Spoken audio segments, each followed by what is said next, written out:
What's going on, ladies and gentlemen? We are back again with another freaking video, and this one right here is all about Jenny and Sumit in the most recent episode of season 7, episode 14, 90 Day Fiance, happily ever after. Yes, too many shows going on at once, I know, but nonetheless though, let's not waste any more time. Let's give a big massive shout out to every single person that is a member of the channel, that is a member of Patreon, and that is a subscriber as we continue to grow. Now, with that being said, let's get into it, man, because goddamn, this is a good one.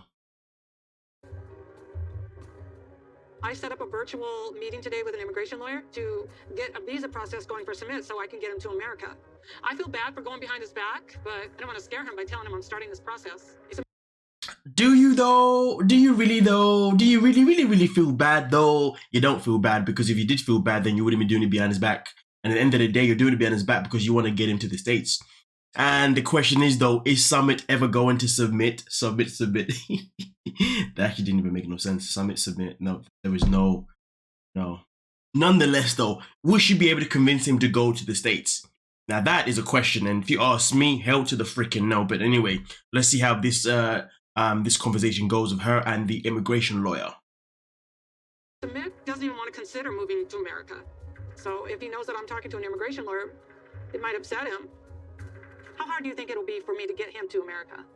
I'm a U.S. citizen. I'm sure you can see that. Yeah, I will tell you from day one. You need to wait for minimum 2 years to get the decision on this because of the backlog. Oh my God. From the day we start the process. So when did you get married? 4 months back. Okay. We've been in this relationship since 2011, all the way up till now. Oh, that's fine. That's really good. Are you a spinster in US, or are you divorced, or you were married and you were separated? What's your status there? Yeah, I am divorced from America. I've been divorced for like probably 20 years. Almost 2 decades, yeah? Yes. You're independent, right? Totally independent. And what's a spinster? And spinster is a single woman who's never married. Okay. I never heard that word before. I've never heard that word before myself in particular as well. We all learn new things every single day. But yeah, we continue. Immigration rules are getting tougher, and the department is also very serious that this is a real relation. This guy who's married to you, can I know the age? He's 33, so he's almost 34. And your age, Jenny? 64.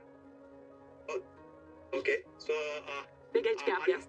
Okay. The major question by the immigration department will be why a lady, 64-year-old, is married to a guy who's only 33, 34-year-old. Yeah. I understand that there is a big age gap between us, but we've been together 10 years. First, we had to go through proving our love to... I mean, just out of curiosity, out of those 10 years though, right? Okay.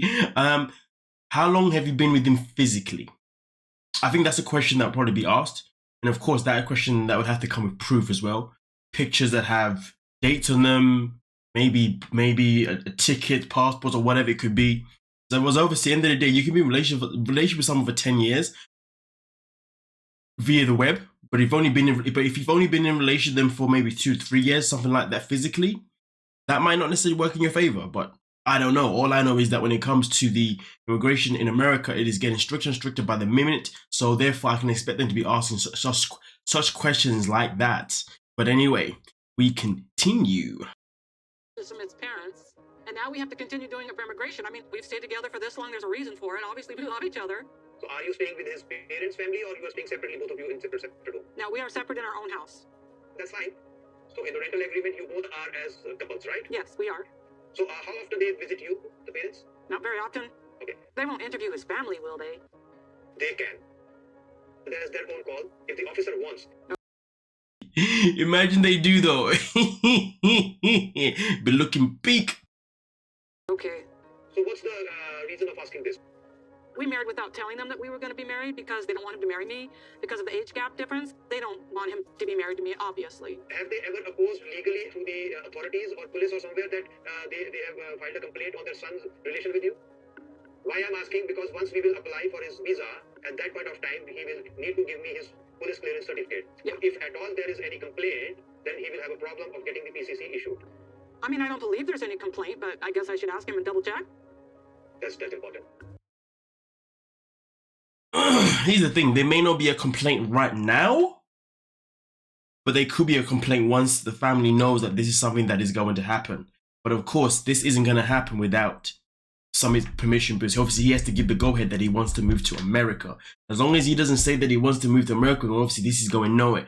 But if the family catches wind that he wants to move to America, and then all of a sudden, you know, the family does get contacted, that would definitely create a whole hoo-ha. So, and the saddest thing is there's nothing that Jenny can do about it. There's nothing that she can do to try and get the family on her side, because at the end of the day, the family is going to be the family no matter what. And that is the most peak part about it for her. Oh, bam, bam, bam, bada bam, boom, bam, bam, bam, boom. Anyway, we continue. In the past, Sumit's parents have full power over him. I mean, they got him in a marriage with somebody he didn't even know, and I'll be surprised and shocked if they don't try to do something to stop this. My daughter wants to meet Sumit's family and give him one more chance to change their mind about me. Maybe the thought of taking Sumit away from his family to America, it might make his parents rethink how they treat us. But if it backfires, getting the visa process started and moving back to America is really the best shot that we have left for happiness. Thank you. All right, bye. Bye-bye. Bye-bye. Have a nice day. You too, bye-bye. I mean, listen, at the end of the day, if you ask me personally, it's a long shot, and it's a long shot that I don't think is going to go far. I think, to be honest with you, you know, the best outcome for their relationship is for Jenny to go back to America. Sumit stays in India, and before she flies away, they get divorced. The relationship is never going to work, because he's never ever going to let his family down. You know, he's never going to do that. He's never going to leave them. He's never going to abandon them. And also on top of that, Sumit has already mentioned that he now actually wants kids. Jenny can't give him kids. So I'm just waiting for that breaking news. Sumit leaves Jenny to pursue a life with a younger woman so he can start a family. You tell me, guys, what do you think? That's my own assumptions, to be honest with you. You know, I am looking forward though to seeing her daughter meeting Summit's family in person, though. You know what I mean? I think that's something that's gonna happen in the next episode. It didn't happen in this one, sadly, but it was definitely mentioned, and I'm looking forward to see exactly how that goes down, because at the end of the day, Jenny's daughter just wants to make sure that when Sumit is around his family, that he's still respecting, that he's still respecting her mother, of course. You see what I'm saying? Obviously, Jenny. And that makes all the sense in the world. At the end of the day, no one wants to see their mother being disrespected by anyone else. So it's going to be interesting to see Jenny's daughter obviously meeting Sumit's parents for the first time in person. But at the end of the day, ladies and gentlemen, it doesn't change the fact that the family, no matter how kind you are going to be to them, Jenny, or even your daughter, whatever, they're always going to be stubborn to their word. And their word is literally their bond. It's like solid steel. So I just don't see the point of why you're continuously trying to fight a war that you cannot win. This is not a battle that you can win. It's not a battle worth staying around for. Do what's best for yourself and just leave the man and bounce back to the United States of America and hope for the best. But hey, man, we shall see next week, ladies and gentlemen. With that being said, though, please don't forget to like, subscribe, and peace.